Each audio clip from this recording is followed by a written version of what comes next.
Hi friends, welcome back to my channel. ఈరోజు recipe వచ్చేసి simple and tasty recipe అండి. అదేనండి రాయలసీమ కోడిగుడ్డు కారం పులుసు. దీన్నే కోడిగుడ్డు పులుసు అని కూడా అంటారు. సరైన తీరులో సరైన పద్ధతితో ఈ కర్రీని కుక్ చేస్తే చాలా రుచిగా ఉంటుందండి. ఒక్కసారి మీరు కూడా ట్రై చేయండి.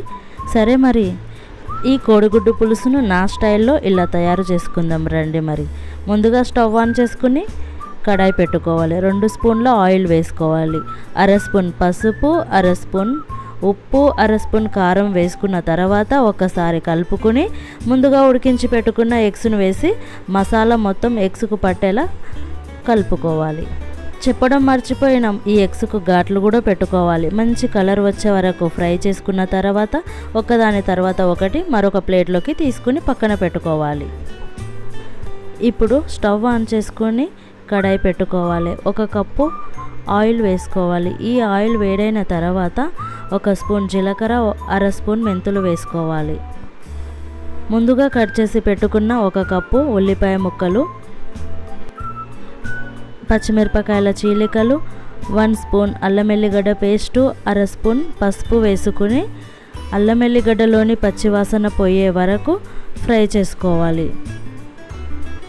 2 రెమ్మల కరివేపాకు వేసుకుని మూత పెట్టి 3 నుంచి 4 నిమిషాల పాటు మంటని లో ఫ్లేమ్లో పెట్టి కుక్ చేసుకోవాలి.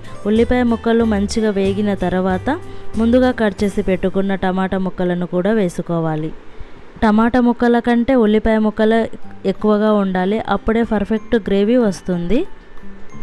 మూత పెట్టుకోవాలి. ఉల్లిపాయ ముక్కలు పర్ఫెక్ట్గా కుక్ చేసుకున్న తర్వాత మూత తీసి ఒకసారి కలుపుకొని 2 టేబుల్ స్పూన్ల కారం వేసుకోవాలి. అలాగే 1 స్పూన్ ఉప్పు కూడా వేసుకోవాలి. టమాటాలు ఉల్లిపాయలు మెత్తబడేదాకా మూత పెట్టి 2-3 నిమిషాల పాటు కుక్ చేసుకోవాలి. మూత తీసి ముందుగా నానబెట్టుకున్న చింతపండు రసాన్ని కూడా వేసుకోవాలి. అలాగే 1 గ్లాస్ వాటర్ కూడా వేసుకుని ఒకసారి కలుపుకోవాలి. ముందుగా ఉడికించి పెట్టుకున్న ఎగ్స్ను కూడా వేసుకోవాలి. ఈ ఎగ్స్కి మసాలా పట్టేలా ఒకసారి కలుపుకోవాలి.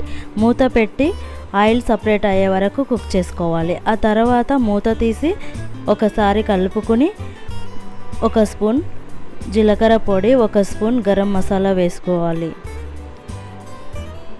ముందుగా కట్ చేసి పెట్టుకున్న ఫ్రెష్ కొత్తిమీరను కూడా వేసుకొని స్టవ్ ఆఫ్ చేసుకోవడమే. అంతేనండి, రాయలసీమ కోడిగుడ్డు కారం పులుసు రెడీ.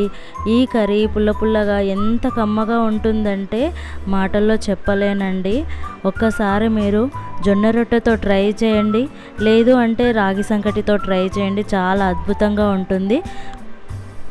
నా వీడియో మీకు నచ్చినట్టయితే లైక్ చేయండి, షేర్ చేయండి.